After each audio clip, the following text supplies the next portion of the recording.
저는 회사에서 수년간 아무도 해내지 못한 건 해냈습니다. 드디어 해냈다고 기뻐하며 한숨 돌리는 때에 마침 국제기구 파견 갈 수 있는 기회가 생겼습니다. 정말 거짓말처럼 모든 것이 저를 위해 준비된 것 같은 조건이었죠.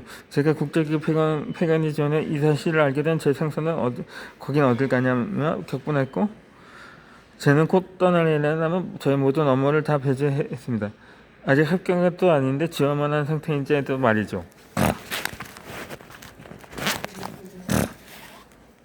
때는 2020년 초인 코로나가 막 터지던 시기였습니다. 재택근무라는 개념이 생소해진 시기에 저는 그래도 몇 주간 재택근무를 하게 됩니다. 얼핏 들으면 꿀빠는 거 아니냐고 할지도 모르지만 문제는 모든 업무에서 배제되어 아무런 일도 할 게 없는데도 불구하고 매일 아침 저녁으로 그 상사에게 업무 보고만 해야 했다는 겁니다. 일찍 끝마치 창고에 책상 갖다 놓고 하루 종일 앉아 있으라고 하는 것과 같았습니다. 심지어 상사는 제가 재택근무 자리를 비운 상태에서 제 책상까지 빼서 제일 먼 자리로 옮겨버렸습니다. 결국 그분은 직장 내 괴롭힘으로 징계받고 지방원에 저천되었습니다. 직장 내 괴롭힘 조사가 진행되는 동안에도 국제기구 파견 선물 전설체는 계속 진행되었고 여러 단계의 선물 과정을 거쳐서 제가 일종으로 선물되었습니다.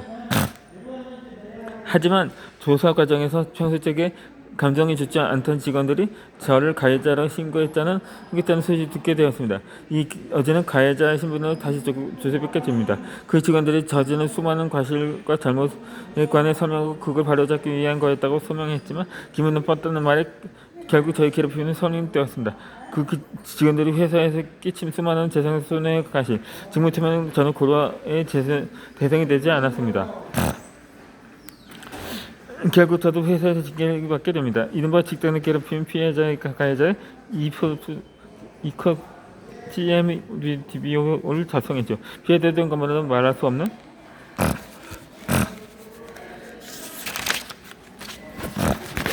수 없는 수치심을 힘들었는데 이제 제가 가해자가 된 것입니다. 그것도 여러 명에 대해서 말씀드립니다. 저는 징계를 받던 이후로 국제기구 폐간 스물의 일정을 했음에도 불구하고 이등에게 기회를 내주어야 했습니다. 이후 회사 내에서 저는 완전히 중구시와 낙인이 찍힌 루저가 되어버렸습니다. 이 모든 일이 있을 때마다 번번이 지금과 이력이 발목을 잡았습니다. 이사 동기들이 모두 승진하고 후배들이 줄줄이 승진하는 동안에도 저는 계속 밀렸습니다. 모두가 눈에 잡히 불을 켜고 잘하던 승진 경쟁이라 징계 이력이라는 너무나도 불러뜯기 좋은 명분이었으니까요. 징계받은 이후 저는 회사에서 꽤 오랜 시간 동안 화장실도 제대로 못 갔습니다. 복도에 나가면 모두 나를 보고 손가락질을 할까봐 와서 말이죠. 저를 더욱 힘들게 하는 것은 내가 억울하다고 생각하는 것처럼 내 자신의 자신이 억울하다고 생각하겠다구나 하는 것이었습니다. 하지만 이미 벌어진 일로 무엇이 잘못되는 것인지 내장의 자신을 들어보았습니다. 그렇게 생각해보니 이 모든 것은 다 제 탓이었습니다. 필요 이상으로 회사의 일을 너무 열심히 한 것도, 나서지 않아도 되는데 굳이 나서서 잘못을 저진 직원들에게 싫은 소리를 한 것도 다 저의 선택이었으니까요. 저의 신기계사 들으면 누구나 허탈한 웃음을 지었으나 이런 길로도 징계를 받느냐고 말입니다. 하지만 그건 표면적인 이유에 불과할 뿐 근본적인 이유는 직원들의 감정을 건드린 것입니다.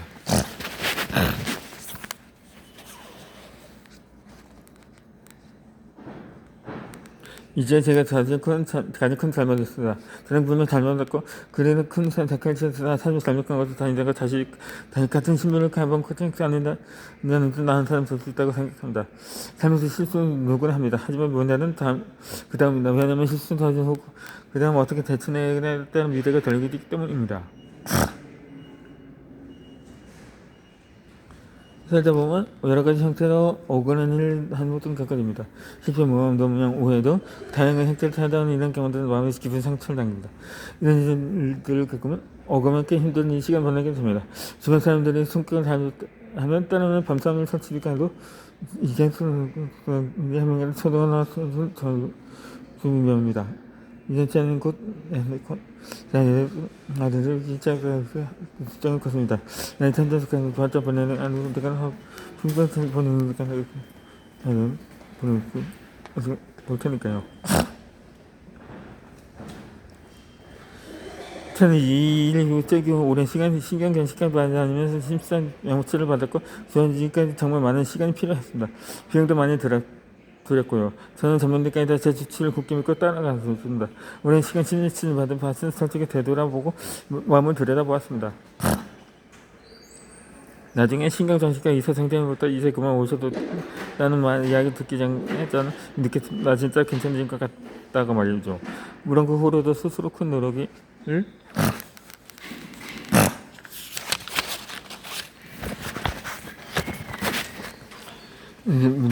했습니다. 책도 많이 읽고 국민 프로젝트 책을 쓰면서 꾸준히 마음을 단련했습니다. 정말 찾아내가 내가 깜짝을 말이야 글을 다짐했습니다. 그리고 내가 진짜 괜찮은 사람을 까먹어서 그러니까 이제 나를 좋아하고 나 지금 치과는 나는 그런 사람이 아니라고 말입니다. 다리가 없는 강한 간다라면 옷이 젖을 수밖에 없습니다. 하지만 강한 간을 꼭 안전한 곳에 머물러 있으면 절대로 새로운 길을 볼 수 없겠죠. 이것이 우리가 성장할 때 맡았던 일은 현실입니다. 강한 간을 사람은 주변의 사람들보다 거센 상황을 받습니다. 사람들도 알고 있습니다. 강한 간다면 옷이 젖는다는 것은 맞죠. 하지만 옷이 젖는 것도 싫고 깊이가 얼마나 되는지 알 수 없는 강을 건넌다는 것이 두렵기만 합니다. 그래도 그 두려움을 감내하느니 확실한 것 안정에 머무는 것이죠. 하지만 강건을 피해가려고 용기를 내는 사람이 진짜로 강을 건너가면 시도하지 않은 사람 자신이 멍청하고 무능하는 걸 알아내는 게 입증됩니다. 그래서 강을 건너가는 사람을 말리는 것입니다. 그뿐만 아니라 강을 건너지 않고 혼자 머물러 선택한 사람끼리 모여서 그 자신이 오름을 증명하고 서로 실천하며 결과를 급히 몸은 가치의 장애성을 공유하고 화해시키게 합니다. 반면 강 건너는 사람들은 자기만의 산식을 몰라치는 것이 사리를 보다고 꼭 비난하는 욕을 하는 것이고 그리고 성장하려면 불편한 감성해야 됩니다. 불편한 것을 하면 실수도 하고 주변의 비난도 받을 수가 있습니다. 하지만 그것이 감정했다면 그것이 앞으로 나갈 수 합니다. 하지만 우리의 성장도 마찬가지다. 이전에 그런 것을 이제 부과하지 않아서 의상을 했습니다. 선생님께서 잘못해서 먼저 끊어내는 땡땡땡을 말하는 정도 이나가서 이거는 상강에서 잘 살게 쓰게 됩니다. 이러한 주변의 비음을 이겨내고 강을 나가기 위한 가장 간단하고 확실한 방법은 내가 해야 할 것을 묵묵히 꾸준히 해 나가는 것입니다. 바지가랑이에서도 무릎 위로 올라서 미끄러운 돌을 밟아 넘어져도 온몸이 다 젖더라도 훌쩍처럼 내 모습을 보고 가까이 앉은 사람들이 날 빗고 돌을 던지더라도 그저 나아가야 합니다. 누가 말하고 그러다 말고 잘되거나 안 되고 그저 한 걸음씩 누군 대상 가정 반복해야 됩니다. 이 비유 속에서 꾸준히 가가면 됩니다. 이런 발걸음을 꾸준히 내다보면 결국 강행 건너에 도달합니다.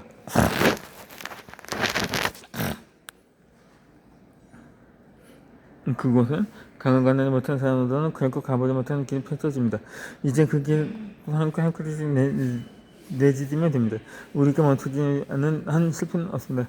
그러니 자신의 견지 믿고 시간에 그 능력 부여해주기를 바랍니다. 억울한 일 앞에서 주저앉지 말고 나의 내면에 있는 진정한 가치를 드러내는 데 집중하시기 바랍니다. 누가 여러 번 오해하고 비난하더라도 그것은 단지 잠시 묻은 오물일 뿐이니까요.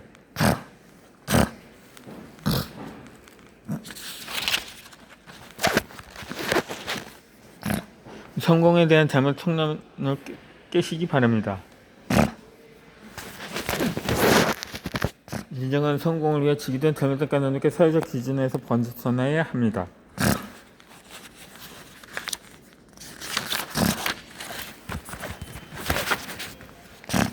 속물적 성공에서 자유로워지는 것입니다. 이 사회로부터 인정받고 싶은 마음은 누구나 느끼는 인간의 기본 욕구 중에 하나입니다. 그리고 이런 욕구는 우리가 더 나은 모습으로 발전해가는 원동력이 되기도 하지요. 하지만 이런 목표들이 진짜 내가 좋아서 하는 것이 아니라 남에게 좋아 보이기 때문에 얘기가 완전히 달라집니다. 한번 우리 심리가 하는 보정에서 그런 원하는 분장들은 그런 모습일 겁니다. 이제는 트럼에서 그리고 한 번쯤 모의감을 장을 바칠 겁니다.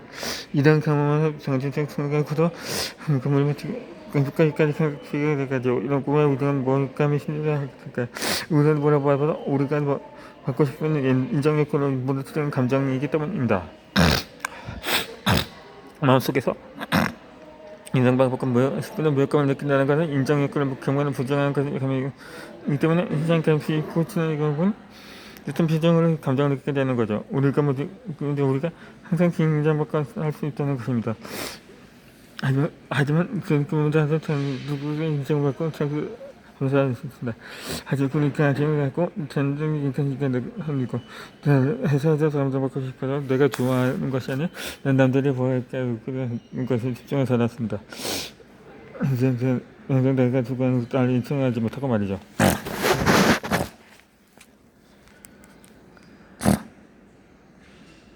아주 그렇지 않으니까 대번 안타까운 일이 아쉬운다 그러고 그 얘기를 던지고 방송을 여러 유튜브도 한국까지도 있습니다. 요즘껏 일이 아시면 아이고 이 친구 믿고 간수도 없겠나 하면서 꼭 이도 보는 게 현실이요. 하면 일을 다니고 일을 하면서 전했던 것만 이제 그냥 타고 쓴다는 이제 생겨도 방우가 더 막힌 그게 결국에는 ACM을 물린 그만 몰리는 참을 아이언의 상황이 벌어집니다. 이 사람인지라 일하다 보면 실수를 할 수도 있는데 저번 실수를 더 나은 발전을 위한 과정으로 보듬어 주기는커녕 오늘 너 잘 걸렸다 감사실에서 득달까지 달리더라 나다지를 당하기 마련이죠. 결국 일을 너무 열심히 하면 감사의 관리를 야지만 많이 생겨 오히려 손해가 되는 경우가 비일비재합니다. 역설적으로 새로운 도전이나 개선의 시도 없이 정해진 것만 충실히 하면 오히려 아무런 문제가 안 생기죠.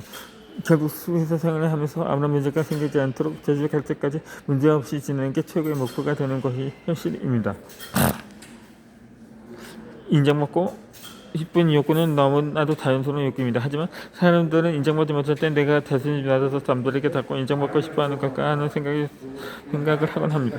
게다가 이런 생각은 또 다른 고통을 재생하죠. 부끄러운 얘기면 저도 그랬습니다.